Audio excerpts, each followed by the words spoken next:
Welcome to the 10th episode of Behind the Algorithm, where we'll be discussing money, and more pointedly, who controls money in a cashless society. As money becomes software, control shifts from visible public institutions to opaque public and private systems, quietly reshaping markets, corporate power, and everyday freedoms in ways that convenience narratives systematically ignore. To help us explore this weighty topic, we're joined by Kalina Staykova, Assistant Professor at Warwick Business School. Thank you, Greg. Before we get to the heart of today's conversation, let's take a moment to look at the history of money, cash, and where we are today. Commerce has always been a source of innovation, and with it, the need to exchange value. For the last 2,500 years, this has predominantly been done through cash. Coins, as we would recognize them, were first minted in Lydia, which is part of modern-day Turkey, in about 600 BC. And it wasn't until the 7th century that China was the first country to issue banknotes. But it took time for this paper innovation to proliferate. Roughly 1,000 years later, Europe caught on in the 17th century, with Sweden issuing the first banknotes. The US then took over the money innovation mantle, with Western Union 1860 doing the first telegram money transfer. And the US retained that innovation mantle when in 1950, the first credit card was invented, Diners Club, again in New York. Fast forward to today, and we have a plethora of value transfer methods available to us, from cash to digital methods. And with this array of options, the balance of power is shifting from physical cash to cashless systems. Using the UK as an example, in 2008, 60% of transactions were cash. But in just 15 years, in 2023, just 12% of payments were in cash. And this trend is projected to continue. In 2033, it is forecast only 6% of payments in the UK will be in cash. Whilst each country around the world is moving at a different pace, this trend is reflected in all of these countries around the world. But this transition from cash to cashless creates both opportunities and risks, which leads to our conversation today, looking at who controls money in a cashless world. So, Kalina, thank you for joining us today. You're a doctor and assistant professor at Warwick Business School, and you've also worked in the payments space at a bank in Denmark, in Copenhagen, I believe. What drew you to this particular subject area initially? And if I may add a follow-on question immediately, what's the biggest misconception people have about going cashless? Thank you, Nigel and Greg, for inviting me and for actually putting together this very interesting podcast on a topic that's very, very closely aligned to my professional interests, also for my research interests. And so I started doing research on this back maybe when I started doing my master thesis in Denmark in early 2010s. And I think what you outlined, how actually the software, how the new digital payment methods are evolving, how the way we think about money, what is money, how do we pay, how do we do transactions? That's actually something that's been on my mind for quite some time. And I think currently what I'm doing is also trying to figure out how emerging technologies like blockchain and AI, how they're changing the way we do finance. And just go to the second point you actually talked about, what is the biggest misconception? I think the biggest misconception I have seen is that when people think about the cashless world, sometimes they very easily and very eagerly equate that with decentralized finance, which is powered by blockchain and cryptocurrencies. And blockchain and cryptocurrencies and decentralized finance, just one way to do cashless, right? To embrace this software and, programmable money, if you think about it. But there are other ways, right? So as you say, the payment card, the fact that our payment cards become digitalized. So they now live in our mobile wallets, which are digital. Think about different applications. That's digitalized money that are still not far away from the traditional finance system that we lived in and we shaped and we know for centuries, right? But decentralized finance, it's a very different way of thinking about payments, money, and finance services altogether, right? The whole idea of decentralized finance is to not only do cashless society, but reimagine how we actually think about transactions, payments, instruments, and also who controls all of these in the end of the day. So I think that's one of the biggest misconceptions I have seen, that people very eagerly equate the two without realizing that actually there's a little bit of nuances on these two different fronts. So, I mean, you've touched upon a couple of things there. One is obviously decentralized finance. You've talked about some of the digital payment systems. Obviously, we can then talk about mobile payment systems as well, which I know you know exceptionally well. But if we sort of, to help people get into this conversation and understand the topic today, when we say cashless society, what does that actually mean? And also, maybe importantly, what doesn't it mean? It's quite a good question I find to ask as well. Yeah, that's a good point. So when I first started doing my research in early 2010s, the cashless society was the big topic, right? And then the push was always towards how do we do mobile money, right? Mobile payments, right? So in the cash, you have, as you said, coins, you have paper-based money. Sometimes you have checks if you're that old enough, right? And particularly in the States. I did not live through this stage, but I'm familiar, for example, with coins and cash, right? Growing up in Eastern Europe.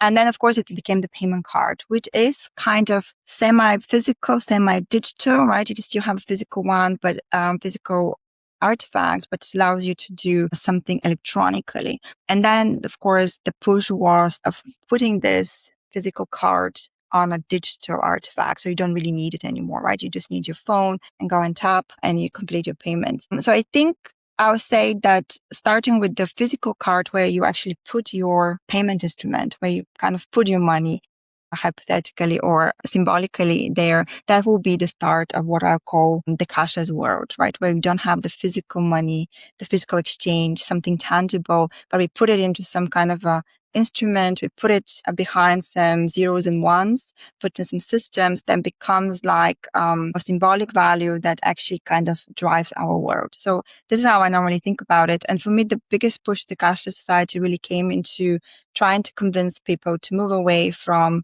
having, cash, physical cash in their wallet, to adopt the banking payment cards firstly, and then slowly move to the mobile payment applications. So that's sort of the cashless society. And where do you think we are closest to achieving that? Actually, maybe achieving is the wrong word because it makes it sound like a success. It's just a transition to a different way of exchanging value. But where do you think we're close to that being sort of the predominant or the almost erasing cash and becoming a totally cashless society? I would definitely say the Scandinavian society. So I used to live in Denmark and studied for quite some time there. And I don't see people carrying cash there anymore. They only have payment cards. Now they have different mobile payment applications. So even they don't use any more cards.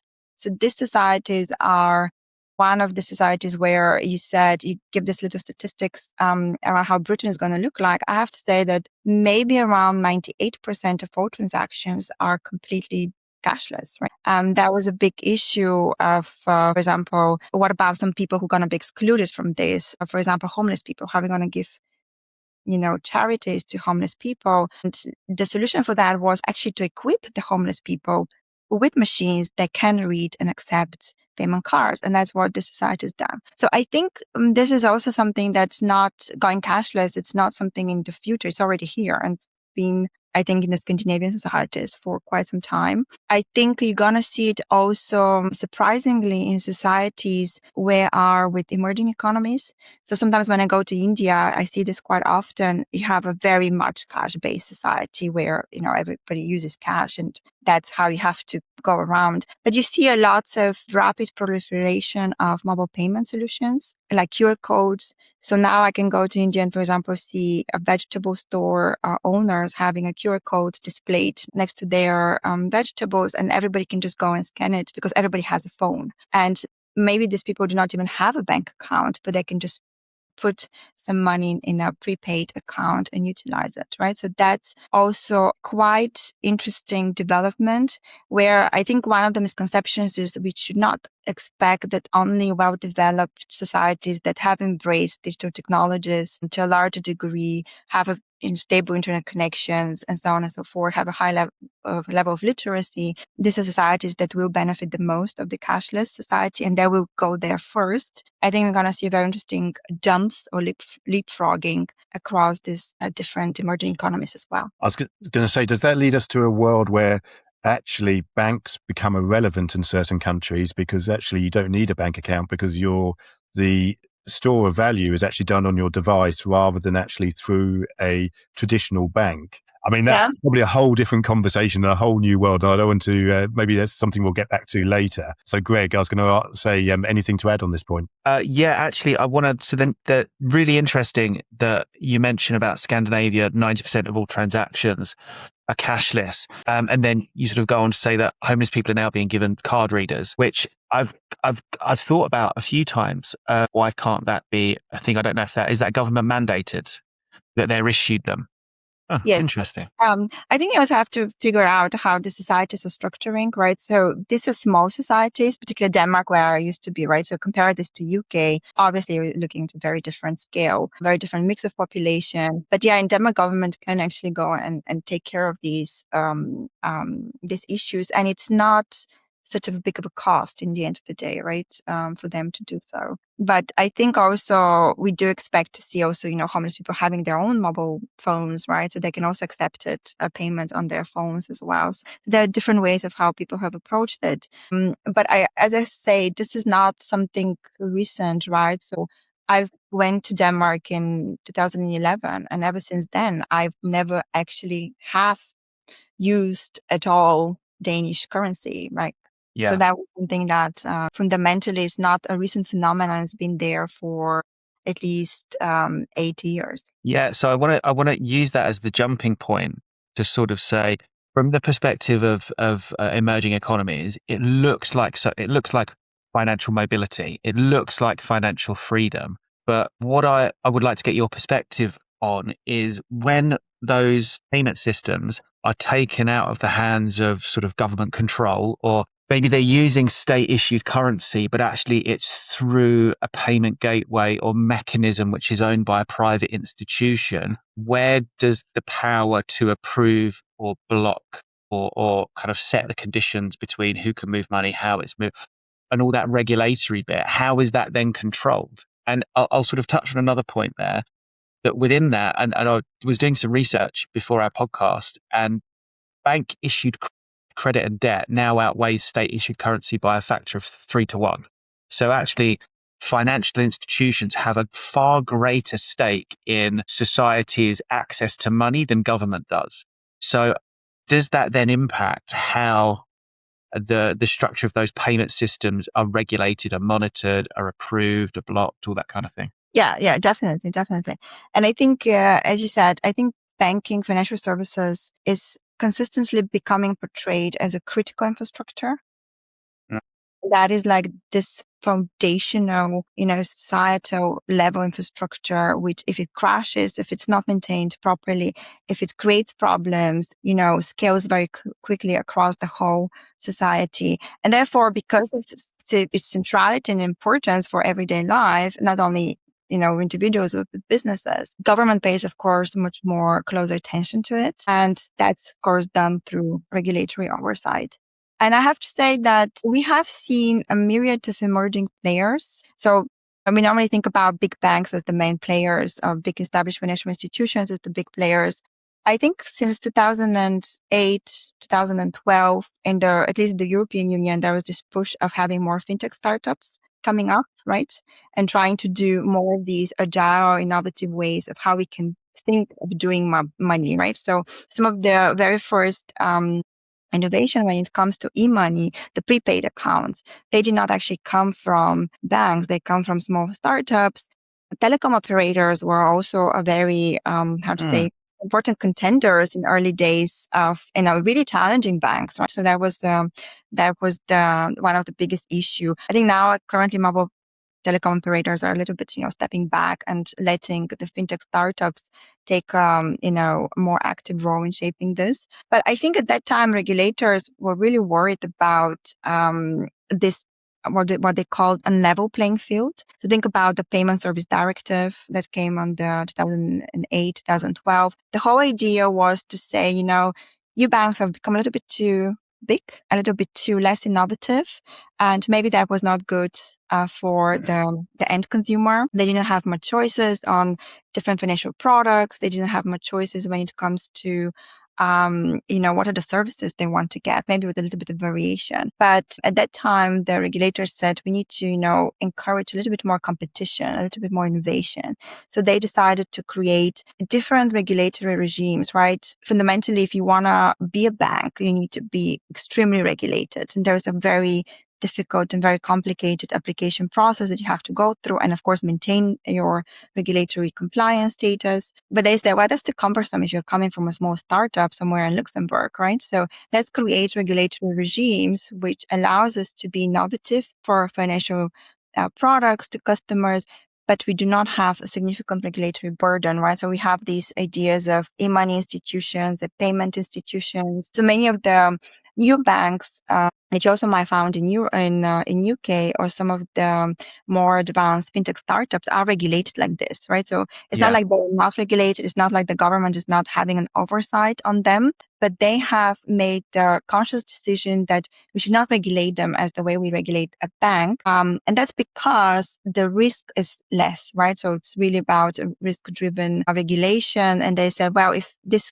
companies are not offering credit, for example, that's not part of their portfolio, we don't have to regulate them as strictly as, for example, we do banks, right? So I think the oversight is there, and the desire of the regulator, of course, to see what's going on and to make sure that consumer is protected. Not only consumer, this is about systematic risk, right? So as I said, banking and financial services are critical infrastructure. We need to make sure that's up to date and it's protected, so we don't have a bad negative things happening. Let's hope. Nigel, have you got anything to add on that? Because I've got a couple of other points. I was just going to, well, I mean, you touched on, well, a huge huge array of topics there. And one of the things I was thinking about was, I'd love to step back because you mentioned about telecoms and how telecoms companies were in sort of in the noughties and what's the decade which was called tens? 2011. 2012. Yeah. So in that time, the telecoms companies were looking at sort of getting involved in sort of payment transfers and stuff like that. What was the hindrance to them then? And I'm intrigued to know, because I think quite often I know you specialize in this, trying to enter into a new market is actually really challenging. And particularly when you were trying to get into the banking sector, exceptionally so. And I don't know if you've ever heard about the Bank of Dave. Right. Yeah, great. But I know there's a kernels of truth in there about how hard it was, and almost what a club it is to try and break into. And that club has got some very heavy protection to protect itself. So absolutely. I think the story of the telecom is super interesting. I've seen it in Denmark, where there was a huge competition between big banks and telecom operators to launch the very first mobile payment platform in Denmark. And I have to say, the very first people who actually understood the potential and why is it important was not the banks. It was actually the telecom operators. And that they believed that, we have but we control the mobile phone, or we have this subscription, we already have customer information. Why don't we go, the extra mile and, allow the prepaid account? And there was a serious talks and considerations of doing this. And that was the wake-up call for many banks to go and innovate. I think the reason for why this did not really materialize to the degree that, or the success that they wanted it to be, was that first, it's very difficult to do it. And they realized very soon that only doing a prepaid account is actually not going to take you so far in terms of the very diverse world of financial services. Technically, it's also very difficult to do it. As you said, many of these systems are very national, very closed. They belong and they're governed by particular players, where usually it's a consortium of different banks, right? And of course, getting an entry seat there is very difficult. But I think that apart from that, there's another very important issue that was a big deal in the initial adoption of mobile payment services, and that's the trust.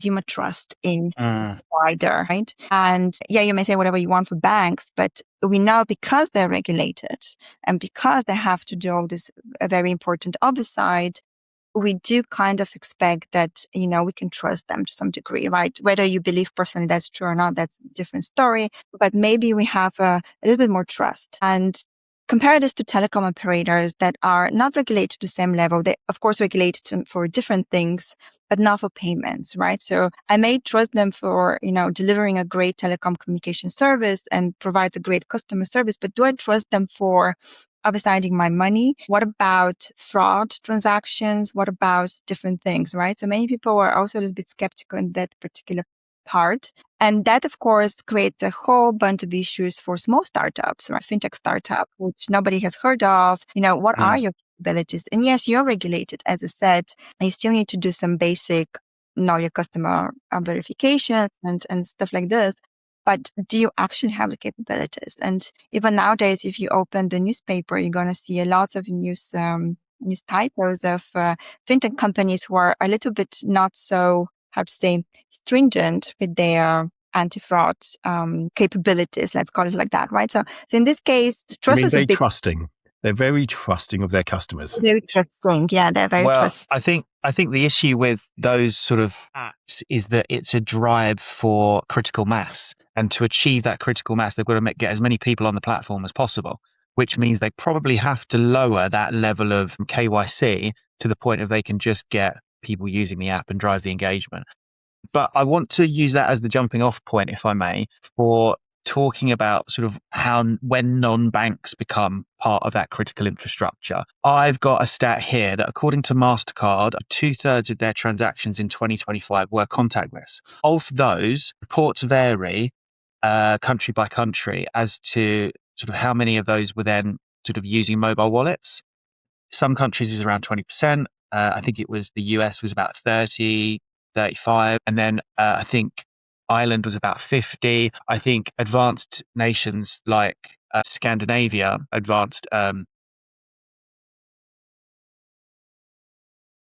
what do you call the Scandi countries together?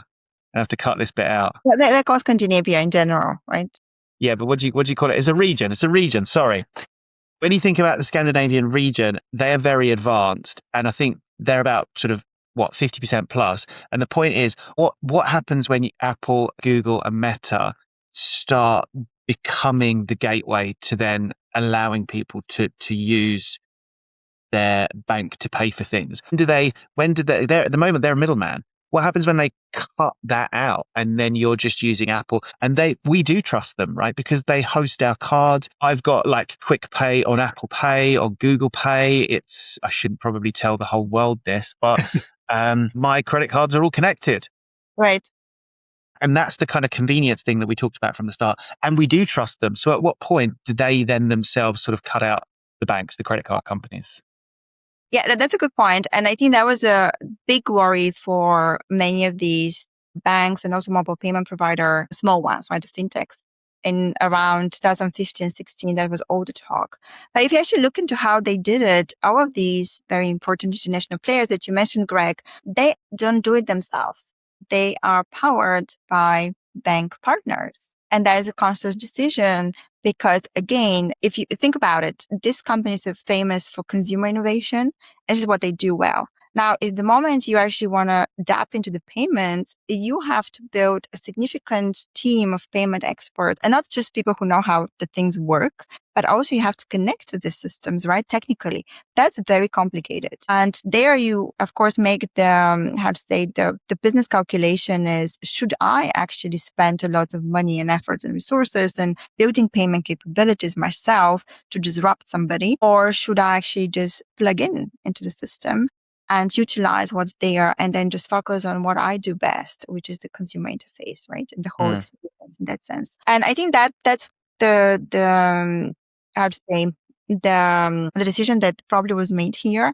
Now, again, if you want to cut them, that's always a possibility. But I think there are lots of fintech projects within these big companies that failed miserably. Again, fintech are something that is super interesting, hard to do. If you want to reimagine it in a different way, so maybe you want to do it blockchain based, so you move away from all the existing ecosystem and then you say, okay, if I cannot plug into the existing ecosystem, then I have to create a new one.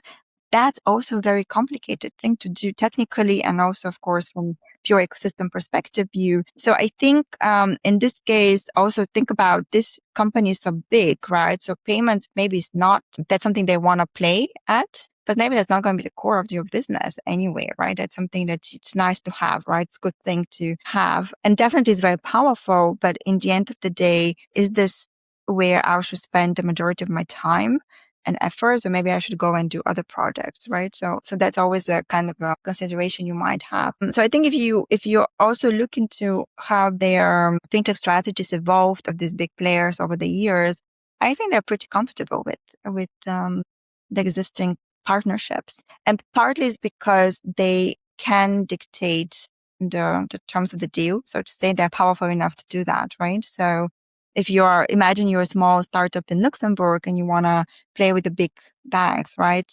That would be very different ballgame. But if you're a company like the ones you mentioned, Greg, that's a very different situation, right? So I think there's lots of very different considerations going on around here. Yeah, I think we touch on tokenization and blockchain a little bit later in the conversation, but I think, Nigel, you might have something to add to this. I mean, I've got a couple of, you raised so many things we covered in such a short time, but one of them was with the big companies, part of it you're talking about, one of they want to do is own the customer and having that intimate, deep, unbelievably knowledgeable insight into customer. If they start to control those payments and own those payments, does that not just then help them with that customer, not only attraction, but also then ultimately retention? Because I have a research paper that exactly outlines that. We call it the stickiness effect. So we say that the reason why as a big company like that, you want to have payments that are connecting you across all your services is because they act as a glue, right? So you become glued together. You have this lock-in effect within the ecosystem. So yeah, absolutely. That's one of the reasons why you want to do it. That's the business rationale behind it. So of course, it's very important for them. But then again, if you want to do it, if that's your goal is just to create this glue. And if that's facilitated by, partnering with existing systems, fine. Why you'd like to go and disrupt and create a whole new system, financial systems to back this by maybe using blockchain, right? If your goal is only to do that. Now, there's also a different story is the adoption, right? So, that everybody does, banks with established players, right? But if you make this blockchain-based specific, right, then you are ruling out significant part of people who are probably not early adopters of blockchain. So that's another issue, right? Blockchain-based payments, So that's another issue you might actually want to consider as part of your decisions here. And I mean, we can get onto blockchain in a moment, but also, do you see, when you look at the geographic regions around the world, if I look at things like Alipay in Asia, Grab as well, and then you compare, obviously there's different platforms which have different dominances around the world. How does that influence these things? And are we seeing different strategies around these organizations in different regions? I think that normally when we were thinking about this type of payments, we normally say we should not look west, you should look east, because some of the biggest innovation or the more exciting innovation comes from the WeChat, with WeChat Pay, with Alipay. In South Korea, you have Kakao Pay and Line in Japan. Solutions are actually studied, and this is actually the paper I was talking about with the glue came out with. And this is actually fundamentally super, super interesting to look into it. And if you actually look into what Elon Musk, for example, is trying to do now with X, it's exactly that. He wants to create this huge ecosystem of different services to mimic WeChat, right? And WeChat Pay. So for some reason, this type of concept did not fly to the West. But I would say that, there are many different reasons of why it worked very nicely and very, very finely in Asia, but it cannot be replicated in Europe and in the States to that degree. But I would say that this whole idea of having this payments that act as a glue across your ecosystem of services actually comes from there. And we have seen it very, very uniquely. If you look at Kakao Pay, which is in South Korea, is the dominant. So it started as a messaging app. Now it has a bunch of different apps like music, gaming, shopping, you name it. And they're all connected to this Kakao Pay. They also have a fintech division. And what's interesting is that if you bank with them and then you open an account, take a loan, and then you do a little bit of payments, then you can get actually a reduction of your interest rates, right? So this is how you see there are different connections between the services you're using, how the use of one boosts the use of the other, right? So this is this kind of very important synergies that we're seeing, login effects. But I've never seen this in the West as much as I have seen it in the East. Have you got anything? I'd love to come in there, because unless you want to sort of carry on the conversation, for you, Nigel, I'd love to come in and start talking about tokenization, if that's okay. I mean, I could talk about what's happening in Asia for ages, purely because obviously, as we know, I spent many years living there, so it's fascinating for me. But I know you wanted to talk about tokenization. So go on, mate. On the basis of that, it's talking about this sort of the a cross pollination, the cross usage of money across different platforms, different devices, different platforms, different services. When do you think, when we did the sort of briefing call for this and the pre-conversations that we've had for this podcast, you talked about your experience in blockchain. Blockchain opens up the ability to do things like tokenization. Tokenization is now sort of taking off across the finance industry. Their tokenization of real world assets is becoming a thing.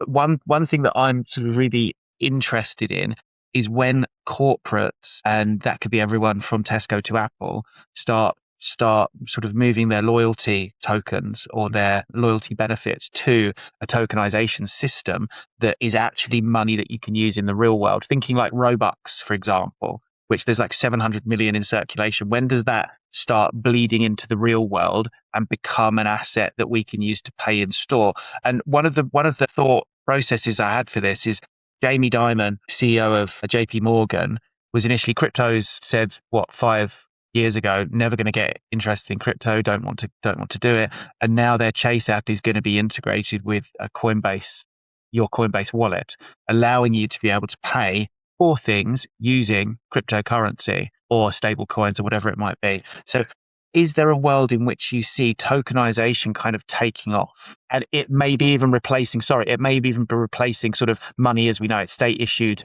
sovereign currency. Yeah, it's a lot of stuff there. Normally, we make a difference in the crypto world between blockchain and cryptocurrency. The cryptocurrency is the money, right? The things you can trade and so on and so forth. And these things are not very good for payments, right? That's what we know for quite some time.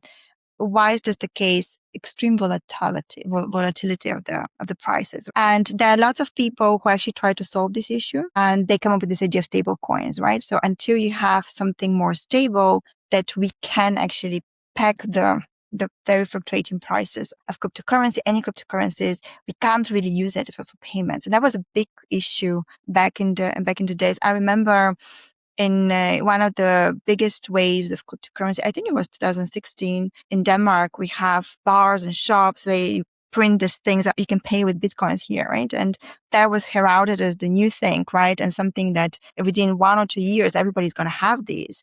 And guess what? Nobody does it now. It didn't lift up. And the biggest issue is really the volatility of the prices, right? So they change so fast and they can, crash. So that's why you need to come with the stable coin. And stable coin is a good thing, but it is also not something that, people have actually cracked. So do we peg it to one currency? Do we peg it to a basket of currencies? And how to make sure that they're also kind of the ratio in exchange is good?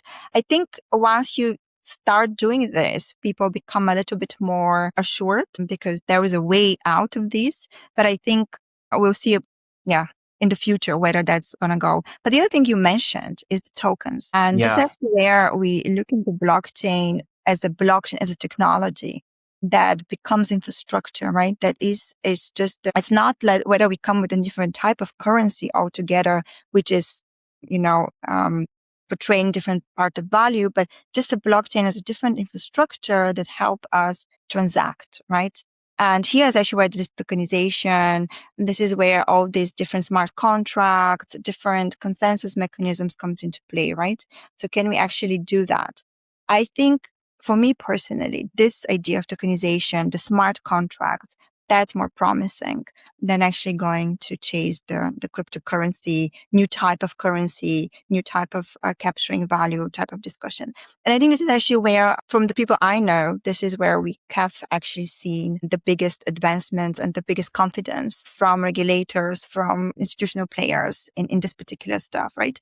So the case you outlined, definitely, I see this possible coming. And I think the reason for that is because unlike the payment scenario, that's actually different part of payment where you don't come up with a new currency, just come with a different way of how the value flows. Yeah. Can I just touch on that just very quickly? Do you see a world, and this is my last point on the tokenization piece, Nigel. So do you see a world in which we've moved in the online industry to a point where we now live in the attention economy?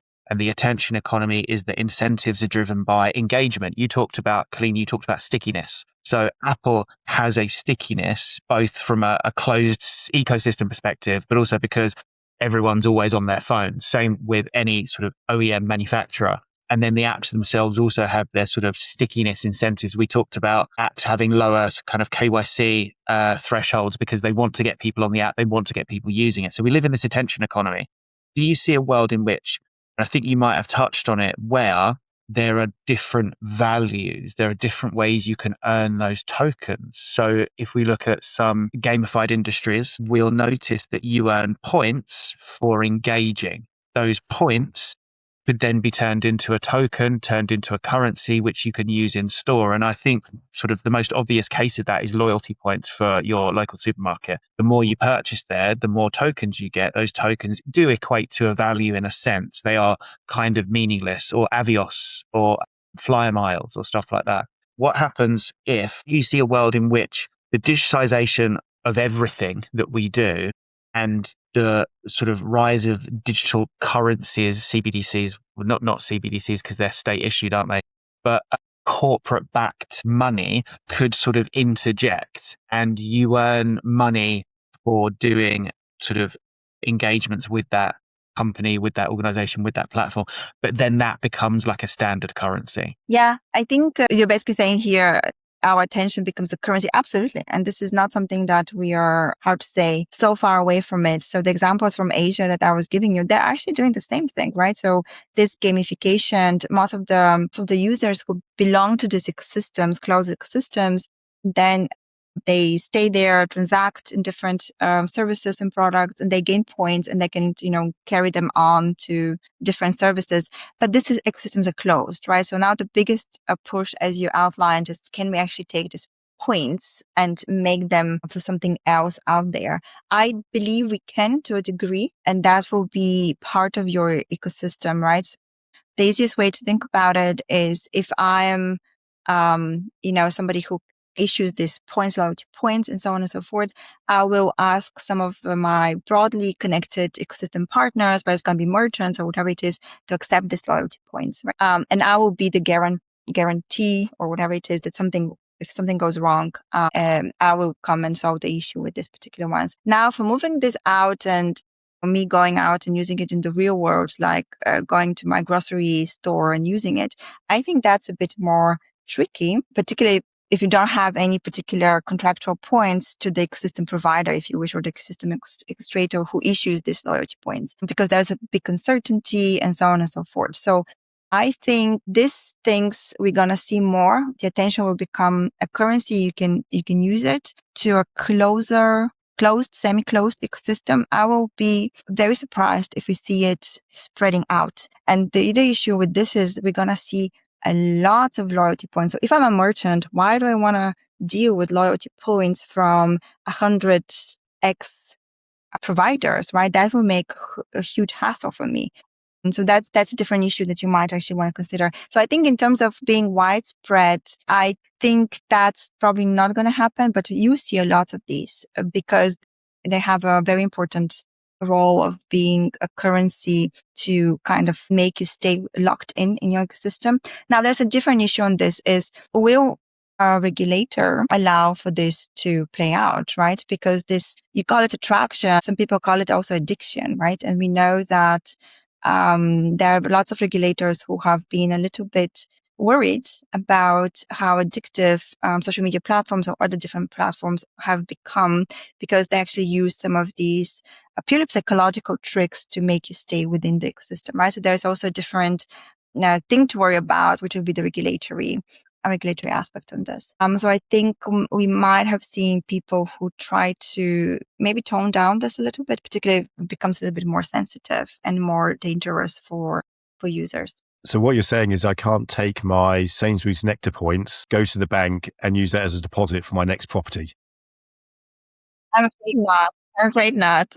And I don't see a world in the near future, where you probably will do that. Well, I've got several children. They do eat a lot, so I'm kind of collecting lots of points. It'd be handy if they could. Can I just ask a question there, if I may?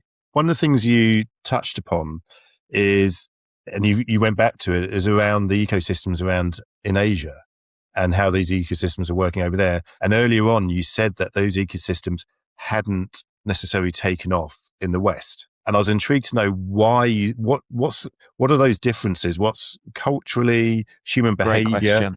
What's driving those differences, and why haven't they taken off over here? I think it has to do historically how you do the markets and how the markets developed. So I don't know how much you know about the history of WeChat and Alibaba and then Alipay, but these are big consolidated actors. And when they come in the beginning, they become dominant quite quickly. And that's why there is no competition. There is nobody, challenging and doing some stuff. Or if there was a competition, they just quickly bought it up. So in the end of the day, there is one dominant player who very rapidly expands into all of these different sub-markets, right? And that was very easily done. Of course, anti-competitive concerns are not something that, comes on top of the agenda of these governments in this particular part of the countries. It was really about economic growth and digitalization. So most of the time, the government actually sponsored this type of activities.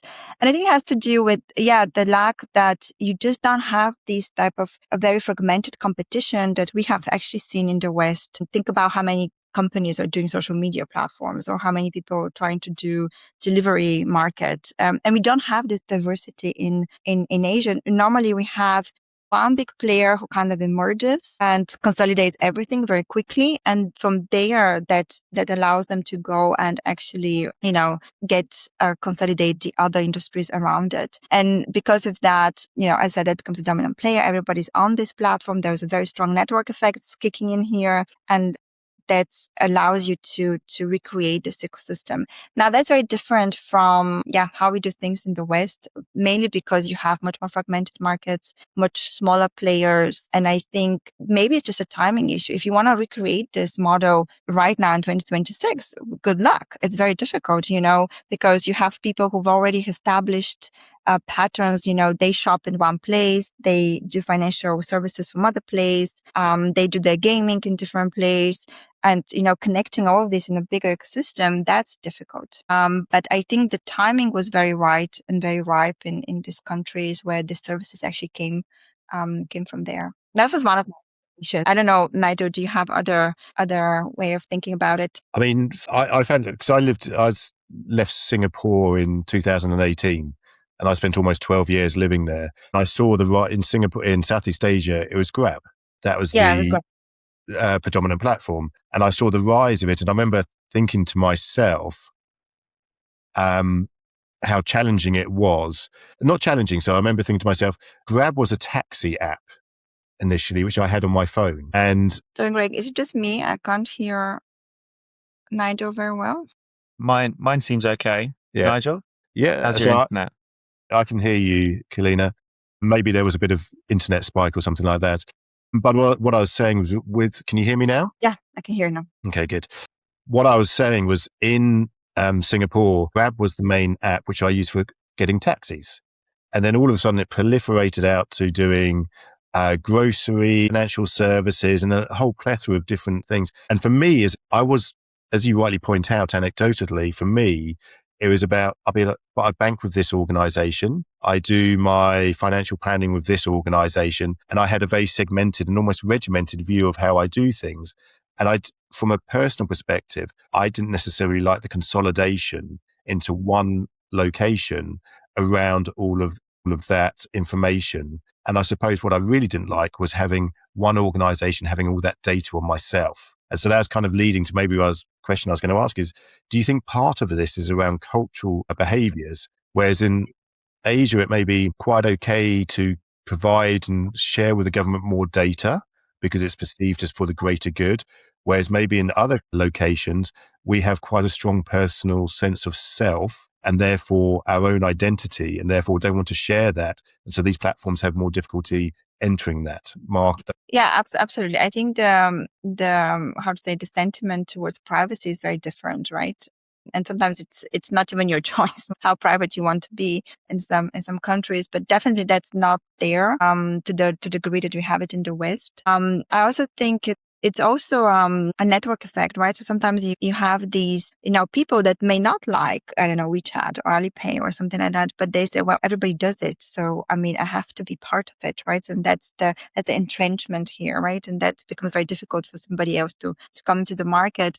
But as I said, there was a good timing, a good market conditions, and also, yes, probably a good cultural mix, if you wish, of how people perceive these things. The other thing I want to point out is that, this company's not become big overnight, right? So they started small, they built their user base, they create this network effects, and they start slowly expanding to the different services across the years. And then again, the network effects, right? So everybody's using it. So I'm going to also go and move and so on and so forth. So that also kicked in. But I think it's very difficult to replicate it in the West. Isn't it also the case that for Singapore's an autocracy, right? So Singapore's an autocracy. See, China, as we know, is a dictatorship. So the government has a stake in these businesses. They have the incentive is for them all to collectively join them so that they can have access to that data. There isn't the same kind of competition ecosystem that we have in the West, right? Yeah, definitely. There is no, as I outlined before, this anti-competitive regulations. They're definitely not there in the same way as as we expect to be in the West. And that was not the primary concern until things become too big and some things are failing.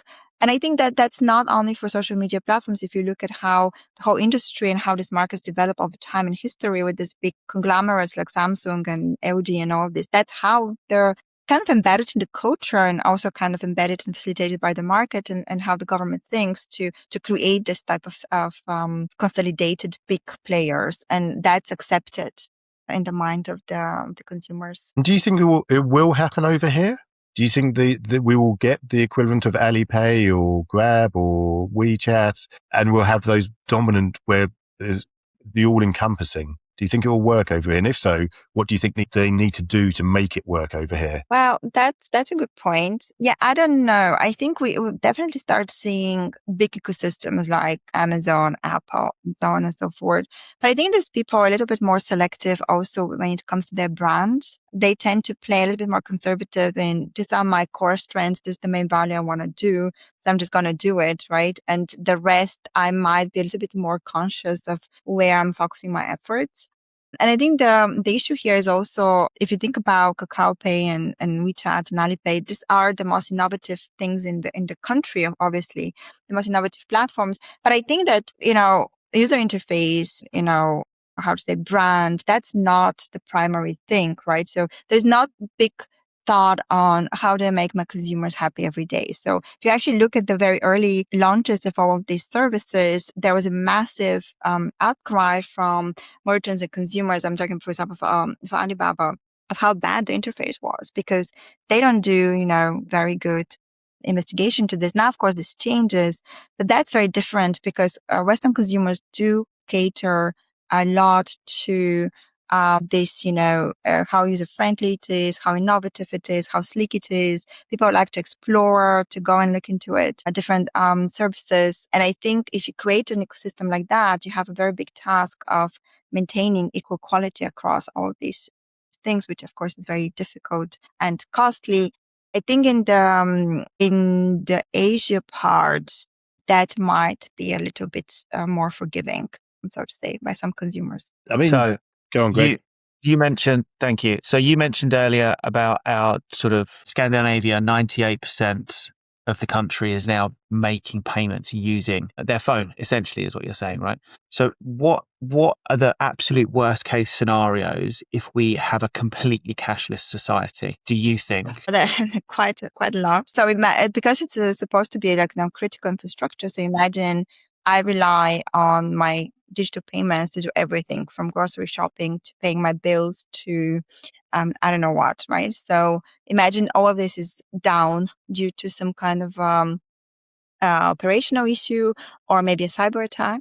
And then what's going to happen, right? And that means that your life stops as it is. And then what if you cannot restore this in a reasonable time, like 5 hours, 24 hours? What if that continues for some some time. So I think that was a big issue, that the more digitalized we become, the more vulnerable and open we become to different cyber attacks. So that's one of the issues. And there is a reason why banking is becoming critical infrastructure. The whole idea of critical infrastructure actually comes from the States and from the Joe Biden presidency, where he designated this, I think, couple of types of critical infrastructures like healthcare that needs to be more cyber protected than other ones because of their centrality. So I see that potential very, very big risk, very, very big concern. And that's why you've seen a lot of efforts from traditional banks or providers of these services to really, spend up a little bit more on cybersecurity capabilities. And that also will include fraud, right? So the more digital we become, the more vulnerable we also become to these different ingenuine fraudulent activities, right? So if you actually look into where the majority of the spending in a big bank goes to, that will be the fraud. The people who fight fraud, that will be different systems, different people, anti-money laundering, all of these things, right? It's very important capabilities to have. So they will not be spending on innovation. And I think you see this push also from regulators to really go to neobanks or fintech startups and try to say, well, we are not doing enough, right? On this regards, you need to do more. So it's getting harder, right? It's getting harder. You can now use face swapping apps to do KYC. You can use voice cloning to clone people's voice to where you just wouldn't know the difference. So how hard is it getting for banks to be able to spot this stuff? It's very hard. And AI and Gen AI and the largest developments and the latest developments in large language models makes it even harder. In particular, phishing emails or fish voicing, it's becoming like state of the art now. And we are massively, massively outrun by criminals in how innovative and creative they are using these capabilities. And that's why there's lots of spending being done on fraud, particularly, but also, different types of other cyber attacks that might go into it. So that is a major concern. And again, if I'm a consumer, I will trust a bank that knows how to do anti-fraud, that, ultimately can spot incorrect or abnormal pattern in my transactions, rather than a small fintech startup that's super innovative, super sleek, very user-friendly, but it's a little bit lacking when it comes to anti-fraud. Anything to add to that, Nigel? Sorry, so you suggesting that actually as we move towards digitization and more digital banking, that the incumbents and the major players have a natural advantage over the fintechs and the startups, because as you point out, cybersecurity is a huge challenge, and it's not just for financial organizations, across industry. And then if you look at the costs associated with cybersecurity, so what you're suggesting is making it, digitalization is actually making the competitive landscape even harder to get into for innovative startups. Right. And that's actually the funny part is I teach cybersecurity in business for Warwick. So it's a very thing to look at. When I was starting investigating this topic 2010-11, that was not an issue. Fraud, cybersecurity, not an issue, right? And of course, banks have done traditionally and historically lots of efforts there, but that was not a big issue, right? So yeah, sometimes fraud comes back as a potential concern for people, but not so much. And ever since 2017-18, where we have seen a lot of proliferation of cybercrime, and that's not again also not only against banks, of course, but across other industries and sectors. And this trend is continuing. Sadly, people realize how important it is actually to get very well protected, and the provider who can give you security more than other providers has a winning chance, right? So yes, I would say that being able to securely provide transactions or financial services is a competitive advantage vis-a-vis some other players. Are you seeing within your research that big? I'm just thinking about my personal experience here. Years ago, you'd have one bank account and you do a limited amount of transactions. Now, as our lives have become more complex, we're actually increasing the volume of transactions we're doing, and actually we're using multiple providers, but we may be having one anchor organization who's our sort of central provider for, say, financial services. But then I may, if I'm doing a transaction to Spain or to Australia, and where I need to, I'll then use a third party to maybe do a transaction. So actually the volume of different transactions is massively going up, but actually the value of what's being transacted may not be. But also, as we'll get, so actually payment infrastructure is becoming more complex, but it's not actually handling any greater volume of cash. I don't know. Is that something you're seeing? Definitely it's not handling greater volumes of cash. Yeah. It's Also, handling volume of digital payments, right? And small transactions and so on and so forth, right? So, but yeah, definitely people have become more diversified in their approaches. So it's not like I have one bank account and everything is there, right? I will have 2 bank accounts. If you go to Norway, it's normal to have 3 bank accounts. That's the normal part. And of course, some of it is kind of culturally. Why is that? Why? I think in some cases, I'll have my bank account where my salary is going to go. Then I'm going to have maybe a different bank account where from the bank I got my mortgage. Then it'll have to be the same. Maybe we as a family, we're going to have a saving account in a different bank because of the conditions will be different. And that is very common in Denmark where you bank with one bank because of some conditions. But when it comes to mortgage, even as a customer, we cannot really get a good deal. So you're actually going to go to a different bank. That's very common. So yeah, there are different scenarios of why you want to do it. But it is quite common for people to have 2 or 3 bank accounts, not only to diversify risk, but also for looking for better solutions. I also think that there are lots of new banks that I'm not going to name names, but when I travel a lot. So when I do cross-border payments, I rely on them rather than using my traditional payments, right? So many people have these choices. So there's probably at some point a need to aggregate them at some point. But I have to say the fact that you have multiple transactions, this is actually good for anti-fraud, right? Because we need lots of these volumes of transactions for our algorithms to go and sieve through them and find bad patterns going on. So I'm not necessarily concerned about it, but we do see a lot of increased volume of transactions. The problem with that will be the cost. How do you settle that, right? So if I have to pay for my coffee and, for this transaction, I have to pay a certain percentage, now I'll be less de-incentivized to do it. Then I'll only be, paying with my card if I have to pay for bigger purchases, right? Now, in some jurisdictions, like in Denmark, for example, using your card is free. So whether I pay for my coffee or whether I pay for something else, I don't have to encounter any kind of fees for that. So that's interesting here, but I will be concerned about the cost, right? So when you do payments with cards, when you do transactions from account to account, whether it's going to be within the bank, across the bank, cross border, there's this fees. And that's actually one of the biggest issue here for consumers. One of those things I was going to talk about is you picked up on just now was around the fees and the costs of actually using cards. Because that's one of the interesting things is with cash, if I give you £50 now, that value transfer has happened and I've given you £50. With a card, there's a little bit of a percentage which is taken on the processing and the pay way through. And all of a sudden, everything I do, if I go to cashless or a society which is using cards, there's a payment and facilitation fee I have to give to a third party for every single transaction I make. So my cost of sale goes up.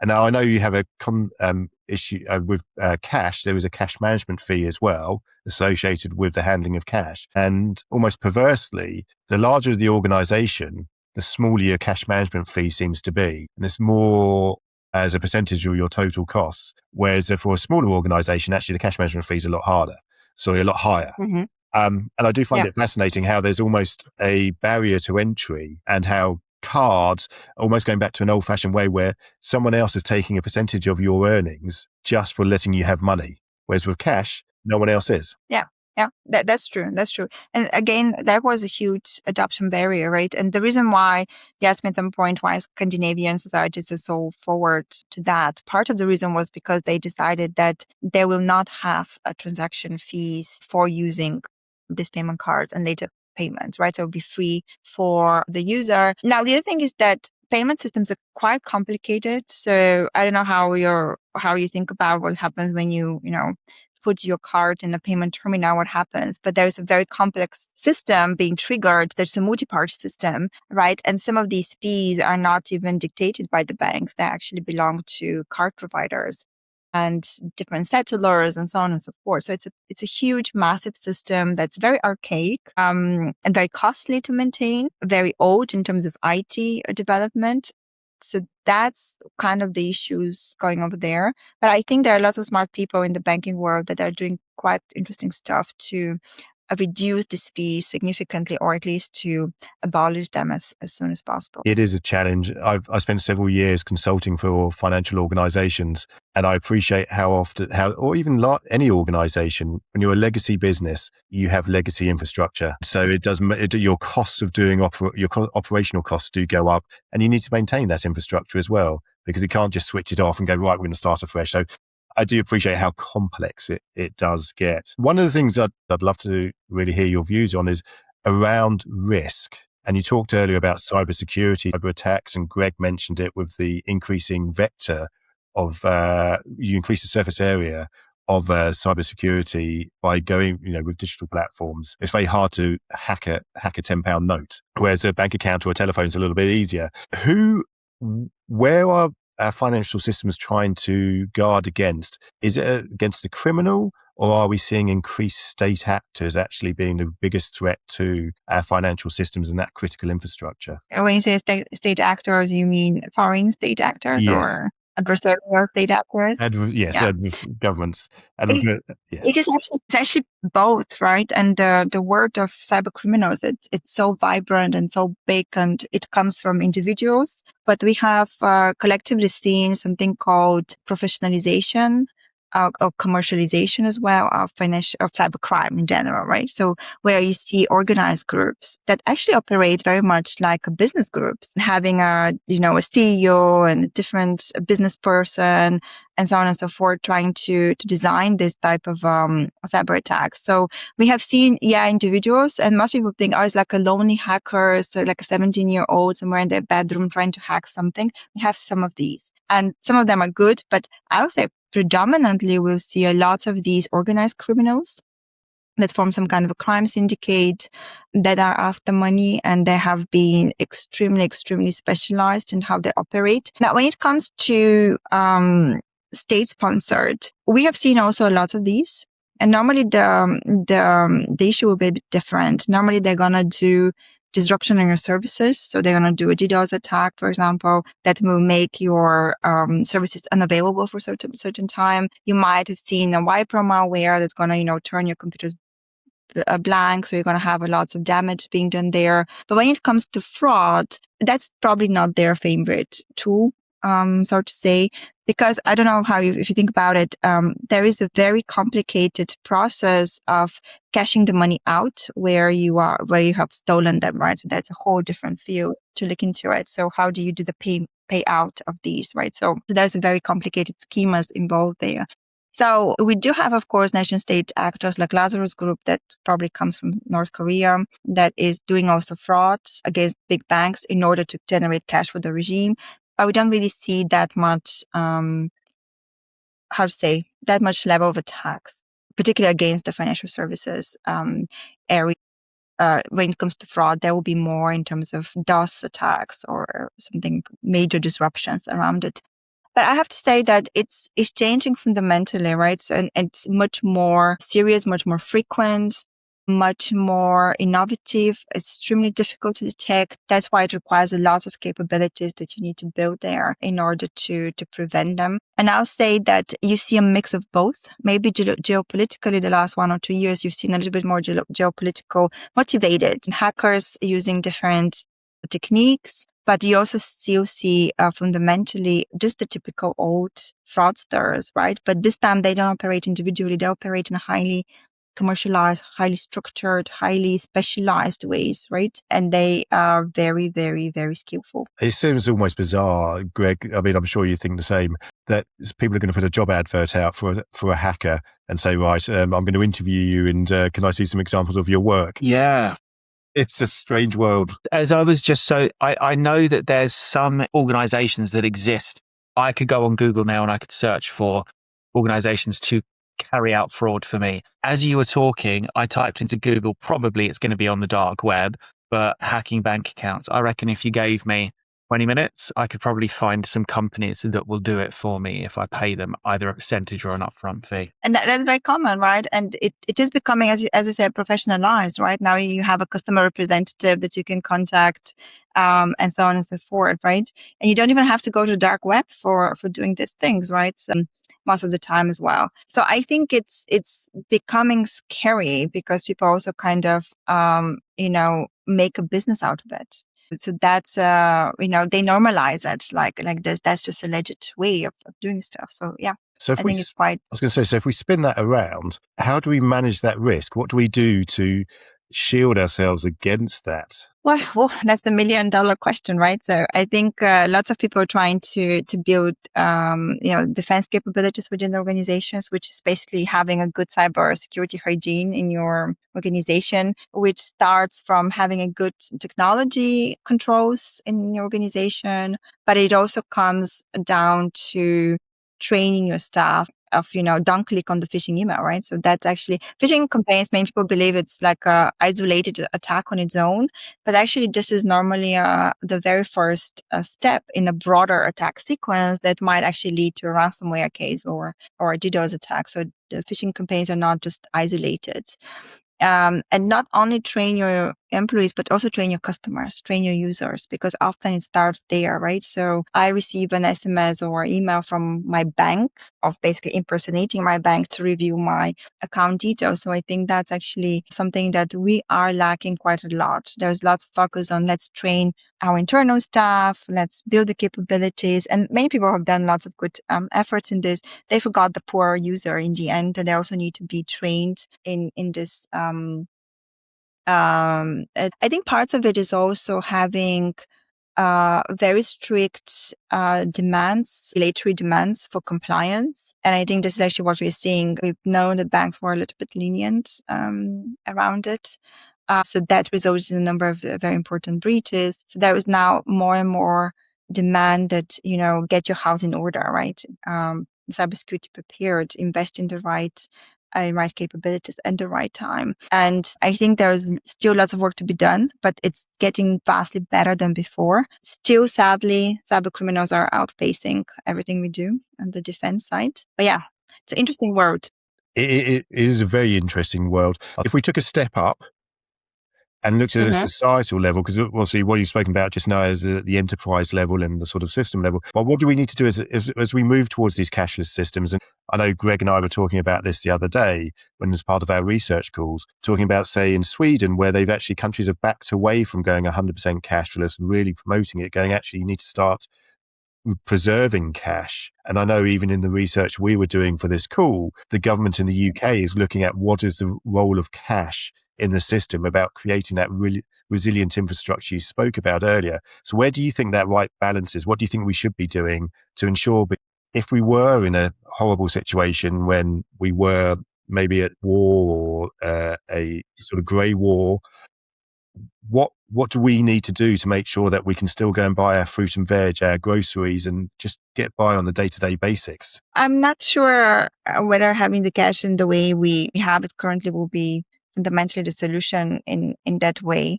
Okay. Normally, when something that bad happen, I don't see why you shouldn't be, you shouldn't have put enough efforts to make sure that banking services, whatever it is, as a critical infrastructure is not maintained, right? Think about roads are critical infrastructure, right? So, maintain them even during the war, right? And so on and so forth.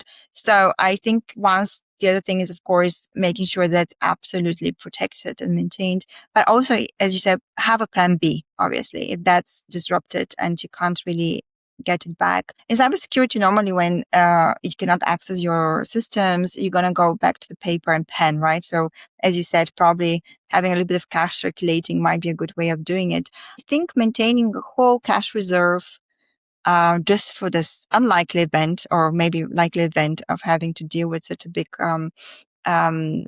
failure or a crisis might be a little bit too expensive. What normally you'll see is probably people issuing emergency money or emergency notes. We've seen it in some war back in the medieval times where people can issue guarantee money or something like coupons or whatever it is that you can actually go and do it. This is actually the role of the government, of a trusted guarantee of this is the coupon, this is I stand behind it, it's issued by government, you can go and buy it, something like that. This is actually where it should be. So I don't think, as I said, having a cash reserve somewhere hidden in a deep valley, it's a good way of doing it. And it's not a good reason why you should keep the cash that circulates around it.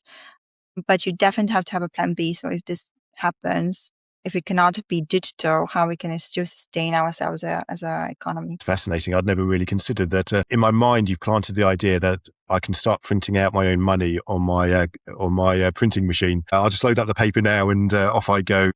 Let's do it. Well, Let's do it. Not you, should be like there should be somebody who backed it up. But again, in a way that there is a reason why money is so important. And that's because there's somebody to back it up and say, this is the value that we see in it. And this is everybody else in the system agrees that this is the value we see, right? So basically you and me can use, a pen as an exchange tool, but we say this pen has value and we all agree that value is this, right? And we need to guarantee or guarantor in this case to make sure that the value we say it's there in this coupon, this printing paper is there, right?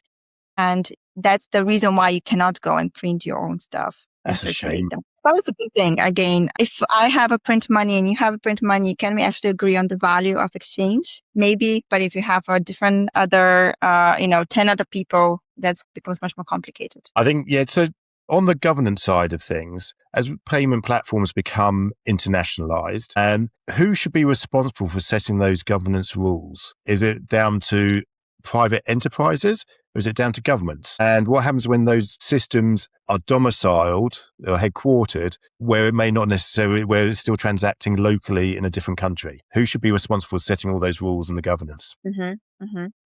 So you're talking more about the international aspect of the whole. Well, the international aspect it's not new, right? So we already had lots of regulations that are transnational or supranational, depending on where you're going to have it. I think the biggest problem here is, and we didn't talk a little bit about it, is with the crypto, right? So I'm not worried about traditional finance. Even if we become digital towards the money, then our current regulations will be updated to factor these additional risks. And that will include national level, but also transnational level, right? We have different bodies that supervise this. We have a different collaborations across jurisdictions to make sure that the laws are aligned and so on and so forth. So when you go to the digital part, like the traditional one, digital payments, mobile wallets, that's fine. That's regulated. And you will be normally regulated under all the different jurisdictions you are existing, right? So if I'm in the UK, but then also offer services in Singapore or in Australia, then I also be regulated under this jurisdiction. So that's not so problematic. The problematic part comes from crypto in terms of regulation and how that's going to look like, partly because first, we don't really understand yet fully all the risks that comes with it. And I don't know how you think about blockchain, but blockchain is not one stable piece of technology that's out there and people just use. It's evolving technology as we talk about it, right? There are lots of smart people who update it and change it, right? Or create different types of blockchains, come with different types of innovations that were not maybe like 1 or 2 years ago. So this is evolving technology. And because it evolves, its use cases and its risks are still evolving. So we haven't really captured that. And many people have benefited from the fact that maybe because it's innovation, it kind of falls a little bit outside of current way of regulating the stuff. So there is a lot of issues on, is cryptocurrency an investment class or not? Is it falling into this or not? And many people have, benefited from being in the gray area.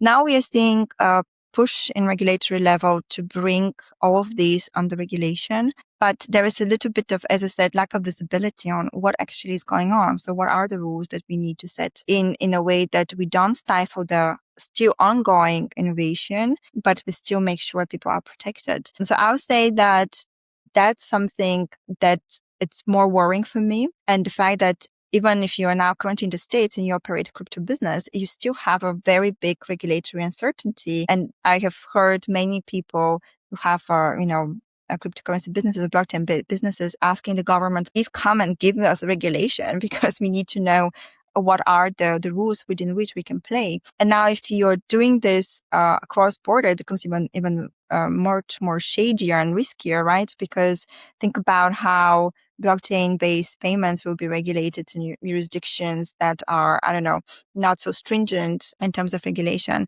So that's something that worries me in this particular way. So we're going to see lots of development in that. Again, it's difficult to regulate emerging technologies precisely because they're changing and precisely because you don't want to overregulate.